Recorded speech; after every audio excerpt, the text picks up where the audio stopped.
Well, good morning, everyone. We hope that you were singing along and dancing to that worship this morning. We know that Imogen Elliott was, so we hope you were all following suit. And it's good to be with you digitally this morning. Just a quick reminder, at the end of our service at 11:20, we are going to be having a Zoom fellowship.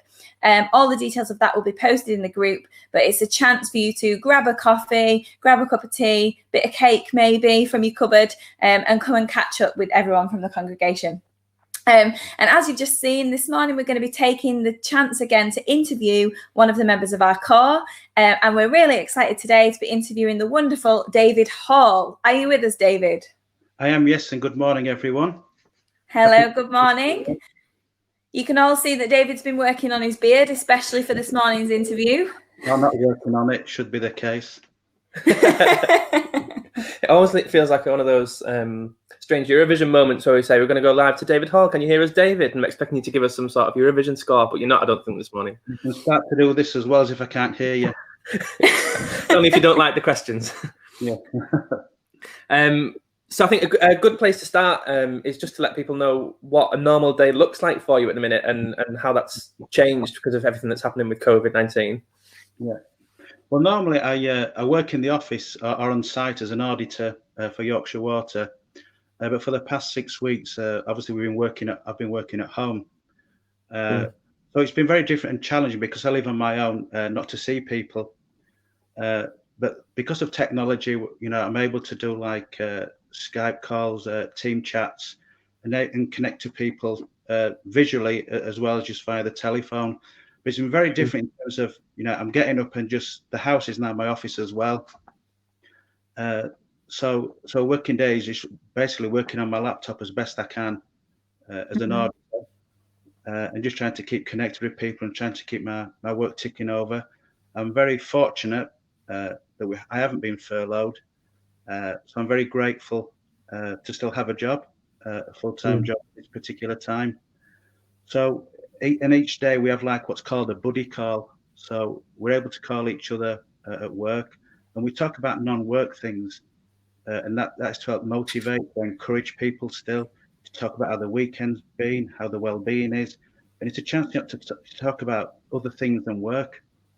And so things like helping people in the team who also live alone or maybe feel isolated.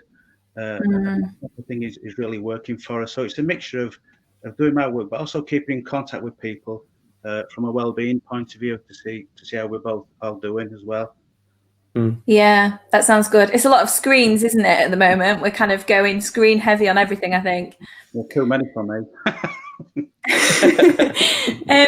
So what have been the biggest challenges for you? Obviously, you've spoken about kind of like living alone. I imagine that would be one. And what have you found to be positive for you in this time? So challenges and positive things. Well, because I live on my own, in a way, I've not seen much of a difference, if that makes sense. Because I'm not being isolated, from people. So it's basically challenges for me is trying to be an efficient worker because we had to hand our work laptops in because we're seen as a non-essential service. So we were asked to work on our own laptops. And mine was last used by Noah. It's that old. So it's quite slow. It's quite cumbersome. But I also realized at the same time that I'm not on the front line. I'm not putting my life on the line like many people are. So all my little maybe moans and challenges really just pale away to what the people have to put up with in truth. So I don't really see it as a challenge or stress, just something I have to do to get through this particular time. In terms of the positives, I go out every evening walking, and I found so many new walking routes. Up Fairbanks and local areas of Castleford near the canals and near the rivers. So from that, and we've had some glorious weather recently. The positive is, I like walking. As a lot of people know, I like nature. I like wildlife. But it gives me time to reflect. I can have some really, for me personally, some meaningful chats with God. My prayer time is very much alive when I'm around God's handiwork. So for me, the positives are that I'm able to, because there's not many people out, I'm able to just spend time looking around, listening to sounds that are really like nature. No cars, no nothing. So I'm inspired and just by what's around me in terms of what God's provided. So positives are there for me in terms of I'm trying to pull out of these dark times of the good things that God does give to me. So I'm very grateful for that. And positives, people are keeping in touch through through the car church, through work, through the friends, through relatives. So the positives are that technology has enabled us to do that as well. So I'm grateful for things like this, for like technology. So for me personally, there's lots of good positives that's come out of it. I'm finding that people are being more friendly outside as well. More people saying hello, smiling. And I think because we all realise that we're in dark times, so I think people are like making the effort now to converse and to smile and say hello, as if we're encouraging each other. Yeah. So I'm hoping that once this lockdown ends, that we can, as people, we can continue that, that build-up of friendship and care for each other. Definitely. Yeah, absolutely. Thinking about life at the car, I suppose you've got extra things to do other than just your normal working day. People who are active in the car will know you do a lot of work with the Soup Kitchen, and it's been part of your ministry for a long time. So can you explain for people who perhaps don't know how that's operating at the minute and how you've had to change the way it operates, and share any stories or conversations you might have been having through that? Well, like I say, we've been running the Soup Kitchen now for 15 years. And obviously 6 weeks ago when this lockdown happened, we had to have a conversation, do we keep it running or not? And so what we decided was to use the side hall where the paved area is outside. And so our friends can come through the side gate and and stay there. Joy, Gary, myself and Luke are like serving through the window. Joy's doing all the cooking. Yeah, they keep me well away from cooking, thankfully. So Joy would help with Gary, and myself and Luke are at the window, and we serve the food through the window, keeping the social distancing at bay. So we're giving them things like egg and bacon sandwiches, pop, crisps, biscuits, and any food that we have that they can take away as well.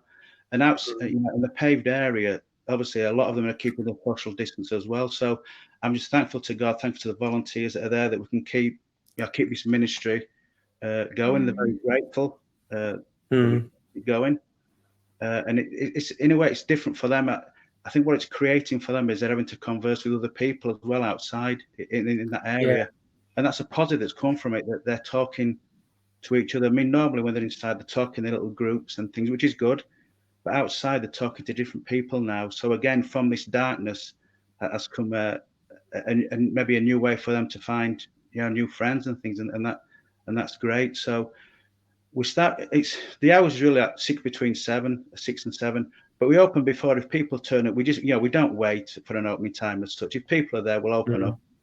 People are still there at 7. We don't just say kick them out. We just people go in their own time. So it's very flexible in terms of times. But I'm just grateful for the volunteers, to God, that we're still able to operate and keep in touch with our friends. Yeah, amazing. So moving on to the next question, is there a particular song or a piece of scripture for you at the minute that you found meaningful? I know you found a lot of meaning in kind of nature and all that kind of stuff, but is there anything you want to share with our church community that you found particularly helpful? So I'm moving around. I'm just trying. Can I do a bit of a Bible reading? Is that all right? Oh yeah, go for it. So I'm shaking. I'm just trying to multitask and open different things. Bear with me. Just put my password in, which is I like food. To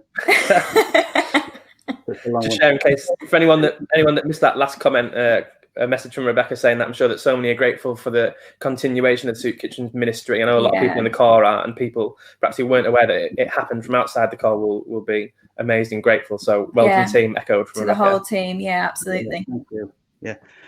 Well, obviously when this came about 15 years ago when Mark and Andrew were here, and I think we met as a church, and Mark and Andrew wanted to know what did they want us to do in the church, what could we offer, what did they want the core to be doing in terms of new ministry. And one of mine was maybe to reach out to vulnerable people in Castleford. So that was through prayer, that's something I spoke about with them. And at that time, a reading came to me, which is from Matthew chapter 25, verses 31 to 40. And it says, "When the Son of Man comes into his glory, and all the angels with him. He will sit on his glorious throne. All the nations will be gathered before him, and he will separate the people from one another as a shepherd separates the sheep from the goats. He will put the sheep on his right and the goats on his left. Then the king will say to those on his right, "Come, you who are blessed by my Father, take your inheritance, the kingdom prepared for you since the creation of the world. For I was hungry, and you gave me something to eat. I was thirsty, and you gave me something to drink. I was a stranger, and you invited me in. I needed clothes, and you clothed me. I was sick, and you looked after me. I was in prison, and you came to visit me." Then the righteous will answer him, "Lord, when did we see you hungry and feed you, or thirsty and give you something to drink? When did we see you a stranger and invite you in, or needing clothes and clothe you? When did we see you sick or in prison and go to visit you?" The king will reply, "Truly, I tell you, whatever you did for one of the least of these brothers and sisters of mine, you did for me." So that is a reading that's always stuck with me.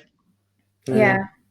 I think scriptures, because it's a living, powerful word, it inspires, it motivates, and it gives me hope and direction.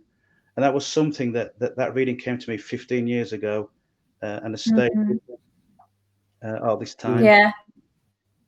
It's so beautiful actually to have that scripture read for us as well. I was just getting quite emotional there because actually, God's word is so powerful. We're really blessed to have had you reading that for us today, because I know there'll be people watching in their living rooms that really sense the presence of the Spirit as that's just been shared with us. And a great reminder to each of us as well that what we do for each other is a blessing to Christ. So thank you for that. Yeah, thanks, David. Finally then, and I said to Julie last week, perhaps most importantly, what can our church family be praying for you, for your day-to-day work, for the soup kitchen, for all the things that have gone on in your life during this time? Yeah, I think prayer time, first and foremost, it's to pray for those who attend the soup kitchen. We call them our friends. We don't call them clients. We call them our friends. And so they'll find, when they attend, they'll find non-judgment, which we don't. They'll find care, a place that they can feel safe, that they can feel cared for, that they can feel loved for. So it's to pray for that continued, for our ministry, that they will feel safe in the church environment. My second prayer is to pray for the volunteers who come week in and week out. Obviously, before the lockdown, we had about 8 to 9 people who turn up every week, who give of the time and of the care. So without these volunteers, it wouldn't run. So if we just pray for all the volunteers as well, and for myself, that the person I am on a Thursday will be the person I am on a Monday or a Tuesday. So my attitude to the service I give shouldn't change. It should be part of who I am and part of what I am. To give wisdom as well, because sometimes the conversations you get into, they just come out of the blue about, and it could be personal issues to do with alcohol or drug-related issues or loneliness. And so you have to sometimes react on the spot on what to say to them. So for the prayer for myself is that I'll have the wisdom to say the right thing.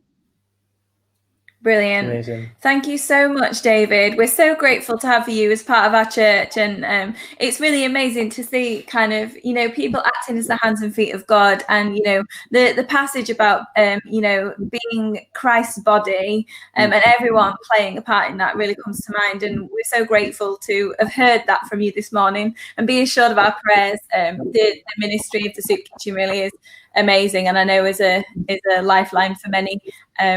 And it blesses us as well, doesn't it, to be able to do that. So thank you, and keep safe. We're going to move into a time of reflection now, and listen to the song "Draw Me Close to You." So here's "Draw Me Close to You," and just enjoy God's presence.